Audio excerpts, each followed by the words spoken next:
What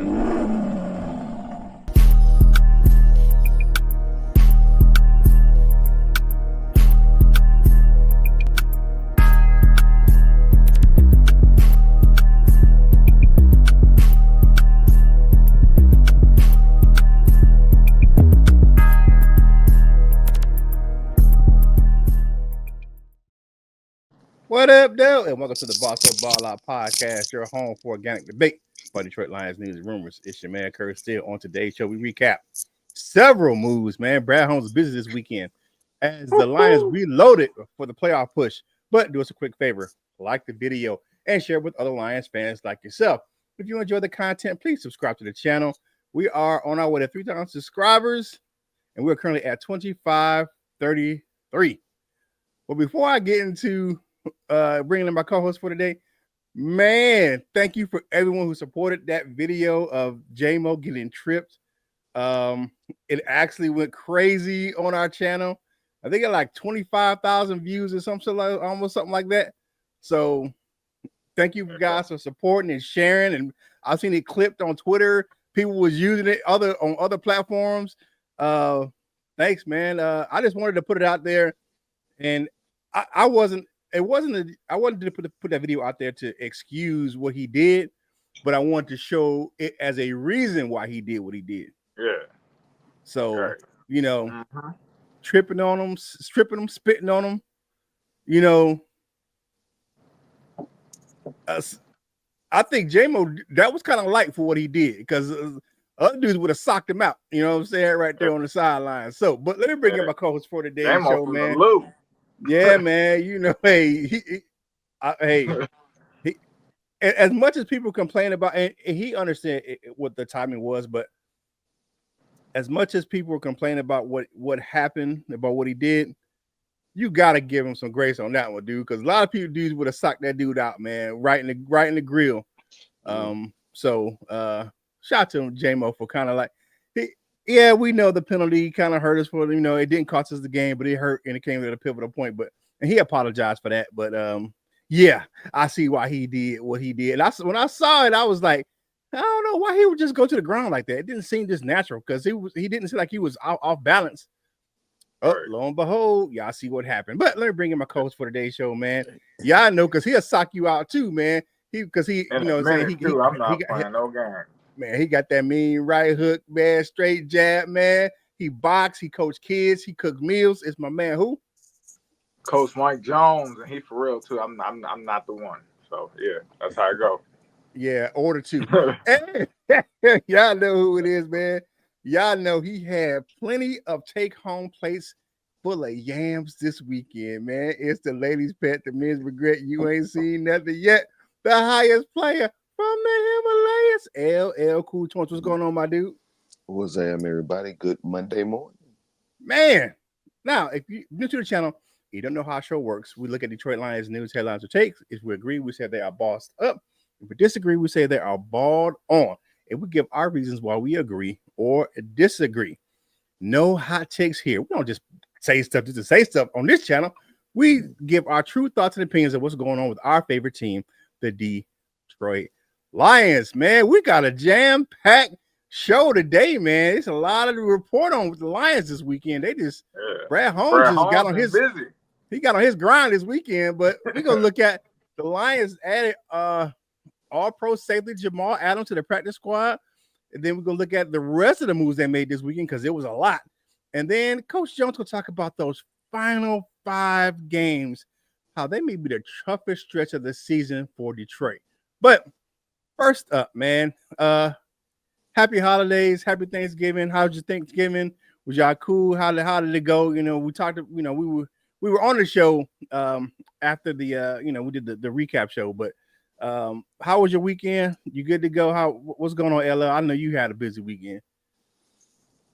No, man, I had a nice relaxing weekend, man. I had to work Friday, but luckily Friday was a real easy day. Mm-hmm. But ate good. Everything else good as well. Got to spend time with family, and got to all of that good stuff. But it's freezing outside, man. It's cold up here. Yeah, man. Cuffing season up there, man. I know you on your grind. All right, Coach Jones, how was your weekend, brother? Man, it was decent, man. I got some real awful news. My first cousin passed Thanksgiving night. Oh So man, Sorry to hear that. I'll be attending his funeral Friday. You know what I'm saying? That kind of put a little bit of a damper on my weekend, but all in all, it was pretty decent. But just hearing that news kind of like yeah, brought I feel everything you. down, man. Yeah. I feel you, man. Sorry to hear that, man. But hey, we got a job to do here, man. That's to talk about our favorite team, the Detroit Lions. What's going on with that thing? So but shout out to your family, man. My condolences for your loss. All right, and LL, it's his favorite time of the year. You know what I'm saying? Cuffing season is upon us. All Don't right, say that. LL. Oh, lie. Talk about what's going on with the Lions and this big fella on the screen. Yeah, no cuffs, freedom for everyone. Please, please, please. But and I guess big news, or some kind of news, the Lions signed safety Jamal Adams to the practice squad. At least per ESPN and per Adam Schefter, they say, of course, he's expected to be elevated to the active roster. From Dan Campbell himself, he said this will be good getting Jamal here. We'll see if there's a place for him. It gives us options, and it gives us options. It gives us. I don't know if they just put that twice. They just said it gives us options twice. Maybe he did say it twice. I don't really know, but I don't really know how I feel about this. I'm glad you put that up there. Well, I guess what the first question is what position will he play? I don't think that they're going to assign him to play or any kind of safety that's anywhere away from the line of scrimmage. I know I had mentioned, you can see it in the games. You'll see those look like it's three linebackers out there, but it'll be Anzalone, Campbell, and Brian Branch. All that linebacker depth. I think I mentioned that before. So maybe he's going to be doing that kind of thing, or maybe they're going to play him at Sam the blitz. I really don't know what they're going to use this gentleman for. Curt, this is what. Thank you for putting this up there. Does he have anything left in the tank? I am not sure. It is cold outside, and you ain't supposed to leave it outside with little in the tank because of the freeze. So I don't know. Hopefully, them gas lines ain't froze on Mr. Adams there. So I don't really know how to feel it. I don't know what to think about this. I don't know. The last time we actually got to see him play, he wasn't really playing that well. I do believe that they'll put him in the right spot, so maybe he won't have to do as much. Like I said, maybe a blitzing linebacker, maybe a blitzing safety, or just a box safety, just to cover a running back or a tight end or something like that. That's not going too far away from the line of scrimmage, something like that. What do you guys think? I suppose on the Lions signing Jamal Adams. Well, it was a shocker for me, man. I was like, what? But you look at this guy, man. You look at Jamal Adams and what he can bring. Now, he's a big body safety. We all know that he is. But one thing I didn't realize is that he's just 29 years old. I thought he was older than that. He can play that star position, which we talk about, like that big safety, small linebacker. He's probably a situational guy. Now, the position that he was going to be playing, that star position, was earmarked for Iffy. That was business that he's supposed to play if he was healthy. That big safety can come in the box, play the run, help with that. But if he can't get on the field, so guess what? Enter Jamal Adams. He's got a few injuries that kept him on the sidelines, but he's been healthy this season. He just didn't fit in with the Tennessee Titans and what they were doing on their defense. So he asked for his release, and they said, "Hey, you can go." He doesn't have as many miles on his body just because of the fact that he has some of those injuries. Because look at the last 3 seasons. He's only played 13 games in the last 3 seasons. So he has some miles left on his body. I think it's a kind of that low risk, high reward potential signing for him. Good physical player, hard hitter. I don't think he's not brought in to cover on a deep part of the field. You're going to leave Brian Branch and Kirby back there for that. So he's a situational guy. You won't see him. He's not a 3-down player, but he's a good rotational player, a situational guy, and he can come in and help spell some of those guys and play a situational role. But I think it's like I say, it's low risk, high reward. You know what I'm saying? You sign on a practice squad, you're not signing him to much because you're not going to spend much on him. And if he does make the active roster, you still don't have to pay him that much money. So I think it's a good signing. It's a good depth piece, and the Lions really got to reload because of the fact that all these injuries. So you got to bring in somebody, but he's the type of player that brings the type of physicality that the Lions play with. My thing is, will he fit into the Lions culture and he would buy into what they doing in Detroit? Because if they don't, if he doesn't, you already know. You got the ride player. They don't care what your name is and what kind of status you had in the league before. You got to, if you ain't doing it what you're doing it the Lions way, they'll make you. They'll show you the door real quick. What you got, Coach Jones? Yeah, and just to speak on that, man, Brad Holmes ain't gonna bring nobody in who he don't think is got it, who's not a Lions type player, man. So you believe if Brad Holmes brought you in, he already has your ID checked at the door. So with that being said, Jamal Adams is only 29 years old, man, as you said, Curt, and he's removed from his Pro Bowl years. But I mean, how far can you be removed from your Pro Bowl years if you're only 29? You know what I'm saying? So I think I'm gonna take this back a little bit. I think he's gonna play kind of that same position that I remember how Deshaun Shedd played, kind of that like safety linebackers role, as you said. I think he's gonna play that. Because he, like you said, he's a good tackler. He's a box type safety. He can drop in coverage every now and again, man. But with that, man, he's probably gonna fill in a little bit for Rodrigo. Probably kind of he's gonna be all over the field, man. And I'm excited because he don't have all those miles on him, man. He's only 29 and he's barely played the last couple years, man. So hey, I expect him to be full go. I expect him to be hype. I expect him to be rejuvenated, just like the Darius Smith is. Yeah, definitely, man. I think you have very high, and it's all reward at this point. Kind of like what Curt said, it's very low risk, high reward. But I don't know. You sound very optimistic, Coach Mike. That's all I'll say. I do. Well, when you get nothing wrong with it. Nothing wrong with it either. Nothing wrong with Pro Bowl level caliber players, and it's before the age of 30, I expect something out of you. Yeah, all pro. I mean, he was an all pro player too. I mean, like that's even above Pro Bowl. The last few when he was playing, he said, he hasn't played much over the last 3 years. There's reasons. Well, I mean, he had a lot of injuries, like and he wasn't banged up. I will say this, and I would agree with you, LL. Has he played to the level he played before he got injured? After he got injured, absolutely not. Am I expecting him to come in to be his self when he was with the Jets or with the first couple of years at the Seahawks? Absolutely not. All I want him to do is come in, be a rotational player, and knock the snot out somebody. Yeah, in the box. That's all I want to do. He don't have to be that same dude. He does like that. That was like a savior. That's like asking him to be Brian Branch. He don't have to be Brian Branch. He just got a Brian Branch. Yeah, he's got to be a little bit of something. You know what I'm saying? Like if you come in, we don't expect Iffy to be an all-world type of safety. We expect you just to come in and do your thing.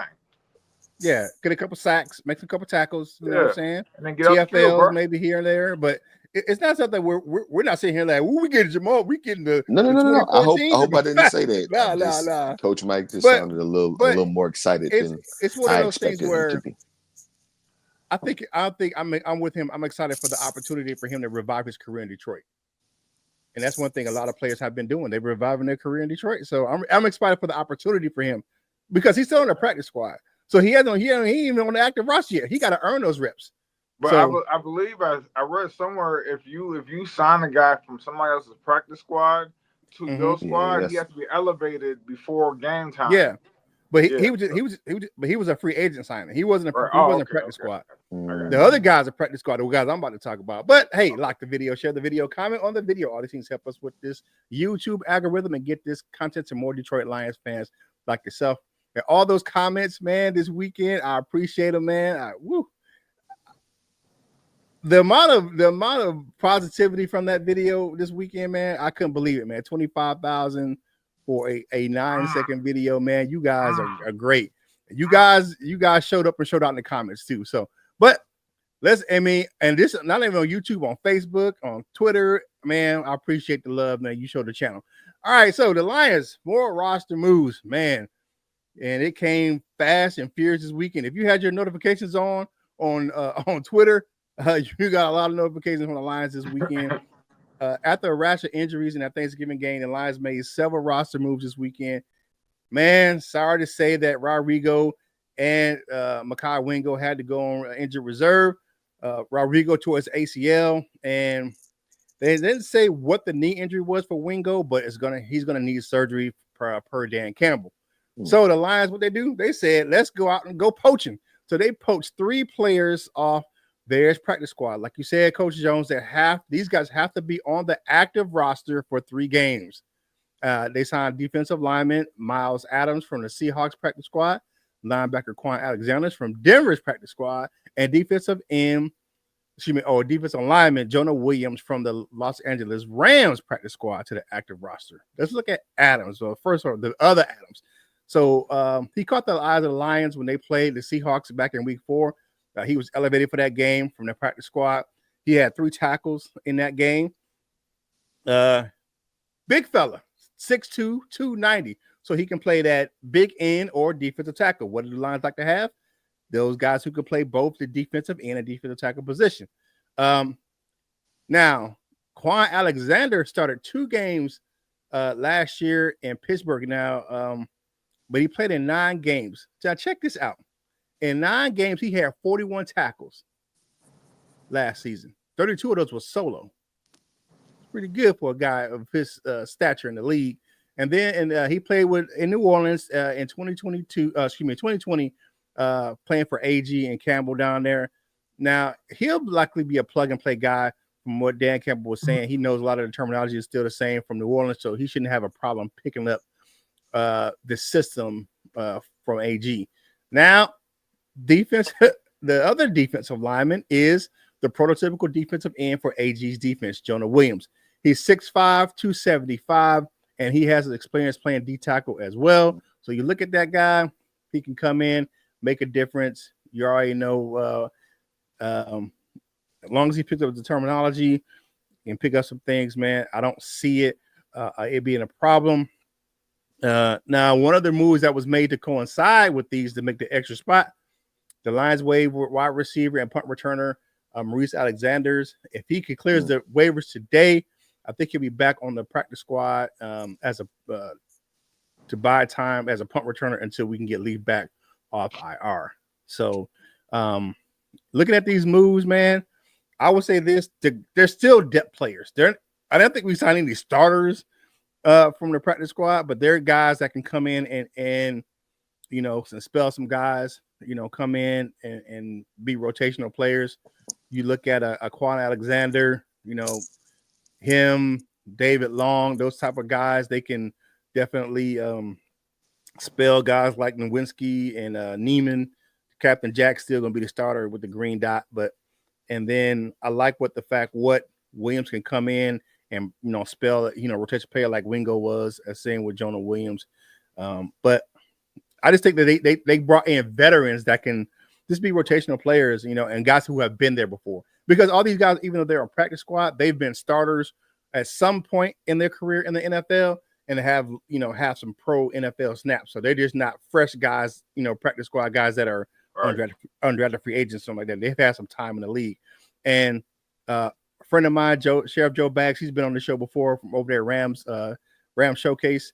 He says he hates the fact that they let Jonah Williams out of the building. He hates Jonah Williams. No, he hates the fact that they left Jonah Williams out of the building. So, all right. So, what do you guys think about the roster moves that we made? I'll let Coach Jones go first. Man, I gotta say for LL, because I didn't do this for you, but LL and Curt, y'all both get a boss up. Y'all get a triple boss up, man, because we signing notable players late in the season, man. And these are moves that we've always wanted as Lions fans. Like when people get hurt, we be like, "Oh, we can go get him. Oh, we can go get him," and we never got him because nobody wanted to come to Detroit, and we didn't have any aspiration to win nothing. But now it's like, man, like we getting, like Jamal Adams, Quan Alexander, like those type of name players would never have came here in the past, man. It's a new day, man. And I think Quan Alexander actually, I think after about 2 games, I think that third game he gonna work his way on the field for majority of the snaps. Because if you look at the people that we have, the players that we have, they're practice squad type players that, you know what I'm saying, Neiman and Nowaski, you know what I'm saying? So I think that Quan Alexander is going to fill in that role, man, and kind of dial their number of snaps back. So yeah, man. The other guys, man, I think are good depth pieces, are good rotational pieces, man. I think that they just Brad Holmes, man. My goodness, my brother. Man, you on your J.O. Man, what they say, the grind don't stop, man. Yeah. All right. All right, LL, what do you think about these guys that we signed off the practice squad? Welcome, come help. All of that good stuff. I think, I do trust that they'll put them in some positions to be able to help us. The only thing that I just want to offer just a teensy bit of pushback to my dog, Coach Mike. You said we don't get those kind of players. Actually, we do. We normally get them at the end of their careers. You remember me talking about Brock Marion and other guys like that. That's just a name that I thought about when he was like, we don't get these kind of players. Brock Marion was a dog, and then we got him at the absolute end. It's plenty more than that, than just that. That's just a name that stuck out. I can name like Adrian Peterson and other players. That's just another quick one that came out.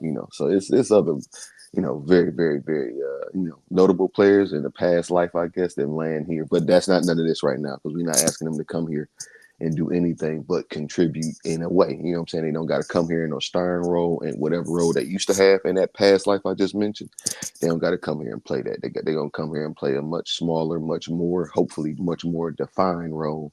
And it's just simple, you know what I'm saying? It goes, I mentioned with different organizations like the Ravens or the Patriots, with Bill Belichick, you have this skill. We actually need some of that. We'll put you in that position. So with Quan Alexander, he's a tackler. We actually missing some tacklers. Boom, square hole, square peg, stuff like that. So, I'm not mad at it. I just thought that, we do actually get some of those names. It's just when they don't matter no more.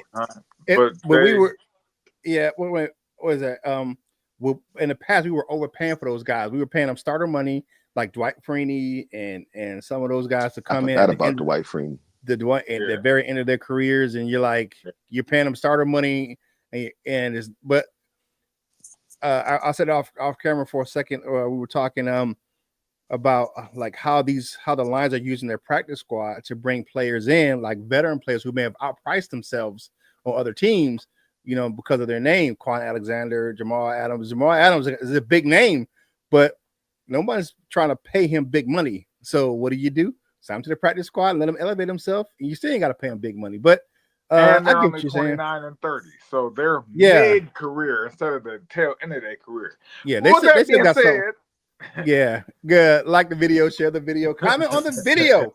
All you can help us get this content, Detroit Lions fans, just like yourself, man. We appreciate you, man. Go check out our family over at Lions Nation Unite, man. They do a good job over there. You got my man, the Grit with Brit. The Brit with Grit, my man Anthony from Rhode Island UK is over there. Great. My man, Micro Mike's over there. Of course, you got Dose of Dion, Everything King, all those cats over there, man. They do a great job. And my man, Coach Dan from Lions Out Live, man. And you catch Herman Lowe over there as well. So go check out Lions Nation Unite. All right, Coach Jones, man, you up, man? Let's talk about this last stretch of the season, brother. This last stretch of the season, of the final 5 games, I don't think we all gave it the credit it deserved when the schedule first came out. I think we were like, oh, yeah, it's a couple of games on the back end of the schedule, but we all was kind of thinking like earlier part of the schedule was a tough part of the schedule. But lo and behold, the NFC North is in the house. The Green Bay Packers is 9-3. Man, who thought they'd be 9-3? The Buffalo Bills is 10-2. Remember how I was, me and a lot of people, I think even Woodward Sports is like, yeah, they're done. They're Buffalo Bills. They in the water. No, they 10-2. Yeah. I'm not Chicago In a Bears. terrible division. Yeah, they are, but they 10-2 still. They 10-2. So Chicago Bears is 4-8. They kind of they are what they are. But as you seen, at our house, we had to fight, scratch, and claw to beat them. Now it's gonna be at their house. You know what I'm saying? In the cold. In the cold. It's cold as hell outside, bro. Like I don't Hope know y'all if you know, friend but wear both them gloves. yeah, it was 21 degrees this morning. So yeah. Then San Francisco, they fighting for their playoff life right now. I think the number one team in their division is like 6-5 or 7-5 or something like that. So 7-5 Seattle. 7-5. yeah, so they 2 games out right now. I mean, they gonna be fighting for their lives. They're gonna be punching hard. And then we got to go out to Cali to play them. So you know what I'm saying? That's And then last but not least, we got the team that's tied for second in the well, they really kind of fifth, but they second in the NFC, man, and that's the Minnesota Vikings, who we kind of don't give them credit and stuff like that, but man, they're 10-2.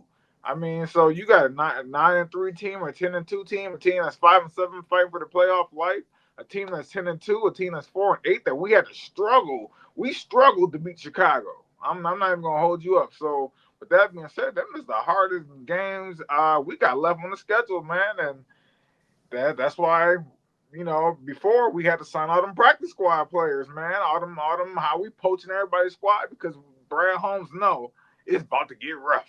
So with that being said, man, we got to grind out these last 5 games, man. So say what you're gonna say, Curt, because we going into these games with part of our defense. You know what I'm saying? These ain't the same defense that started the season. These is like fill in here, and we got a stretch. Yeah. Okay. For the defensive side of the ball, I'm gonna give you a boss up because I think it is gonna be some of the games will be a tough part of our schedule. I'm not counting all of them as that. The 2 games right off the top of my head that worry me are the Packers and the Buffalo Bills. Out of the 5 games we have left. And you said the Lions defense will be a lot different than the first time the Lions played the Packers. I think I don't know if we'll get back Josh Pascal or Levi their day to day. And of course Taylor Decker, we'll see if we can get him back. Hopefully we can get him back for that game. The thing is, can the new guys adjust to the system quick enough to make an impact? I think a guy like Quan Alexander, he's kind of plug and play. I think some of the defensive linemen, they can kind of just get in and go. Now, as far as the Bills game, Josh Allen is a beast to deal with in the run and the pass game. And if we make the same mistakes we did with Anthony Richardson, Josh Allen will make you pay because he's a lot better passer than Anthony Richardson to show you. Because we see what we had with dealing with the way that just the young fella Caleb Williams was throwing the ball, especially in that second half. The Bears coming up. That game doesn't frighten me at all, just because of the fact that they fire Eberflus and everything doesn't get better after you fire the head coach. It's usually a little bit of a struggle because of the fact you got this new guy running the show, and this guy's a first-time head coach at the league at this level. This guy went from a quarterback's coach to the offensive coordinator 2 weeks, and now he's the head coach. I'm not really feeling that right there. I think the 49ers are really much out of the playoff picture by then. I don't think they're gonna win another game this year. There's just injuries are piling up, and then you look at and it hurts my fantasy team because CMC is probably going to be out for the rest of the season as well again. He had a PCL injury last night versus the Buffalo Bills. You saw his ankle. I mean, it's not ankle. His calf just kind of just vibrate, and it was non-contact injury. Not worried about them. And then the Vikings. What can we say about the Vikings? Are the Vikings a good team? They're all right. Am I scared of the Vikings? Their defense? Absolutely not. Because Jared Goff been carving that thing up for the last couple of seasons. And be all those stunts and all those stuff all they bring to the line. Jared Goff be like, okay, that guy right there. Okay, that guy right there. All right. You see who moving? All right, I'm gonna check this play, and then we're gonna go ahead and light that behind up. So not worried about that. I think the big thing that made that game close last time when we played them in Minnesota was the David Montgomery fumble. That's the thing that made it close. Because if it wasn't, we were gonna score on that drive. So not really worried about Minnesota. I'm not saying that I'm looking past Minnesota, but it all depends on what's gonna be on the line. If the North's gonna be on the line, we ain't gonna let them come in and come into the den and take over our, we ain't gonna let them come in and take over our trap. So not worried about them at all. All right, what you got, LL? Yeah. I do this because I ain't worried about none of them now. When I do that, I don't think that we're going to finish 16-1 or anything like that. I think we might drop one or two during this stretch. One of them might be because we resting people, and I feel like a tough game like Chicago in Chicago. You know what I'm saying? And Coach Mike, we did quote unquote struggle with them. If a change here, change there, that game is not. We're not even talking about that game in the same way anymore. But that's ifs and buts, is cherries and nuts kind of stuff. But it's a stretch, I guess. Buffalo's playing real good. They not in a real good division. I don't know how many times they've been challenged for real. We have Green Bay's number. I think we got Minnesota's number. Now, another thing, we might be resting in that game, and it's hard to keep beating teams unless you the Lions and you somebody else. Like the Packers beat the Lions how many times straight in a row. They usually say it's hard to beat a team 3 times in a row. And I think we've seen some of that with like Tampa Bay and stuff like that. And, some of these teams are, some of these games are a little bit closer, with Chicago and with Minnesota, because these are divisional opponents. But I'm not afraid. I don't think it's like a season defining stretch or anything like that. And again, I don't think we come out of this undefeated. I think we might drop 1 or 2. And that's just to, closeness or what, to a loss, to just whatever, pinning whatever you want to it, just on losing and to rest. But I don't fear any of these teams. I don't fear the 49ers, Green Bay, F them. The Bills, whatever. I don't care. Josh Allen gonna have to show it. Josh Allen, they are a good football team. I won't say it like that, but he got to show me something because he in big moments he still will play like the Josh Allen that we can talk shit about. So we'll see. We'll see after. If you were asking for a prediction, we still number 1 in the NFC. Well, yeah, but it's a team on there that we not playing. I don't necessarily fear them, but I'm just like, all right, that's who I think that'd be a good game, and that's Philly. So I know we ain't on the schedule, nothing like that, but later on down the line. And Philadelphia, I see it, Philly. They escaped yesterday with that win in Baltimore. I wouldn't say escape. They check this out. They won by 5 points, right?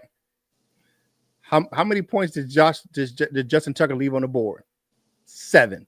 2 missed field goals and an extra point. I didn't know he missed 2. I want to say that. I didn't know that. 2 missed field goals and an extra point. I didn't know. And the Vikings they escaped Arizona yesterday because that was a close game at the end. But hey, like the video, share the video, comment on the video. All this help us with this Detroit Lions fans. Get this content to you guys, man. Make sure you follow us on your favorite social media platforms. Make sure you check out my man, Coach Jones.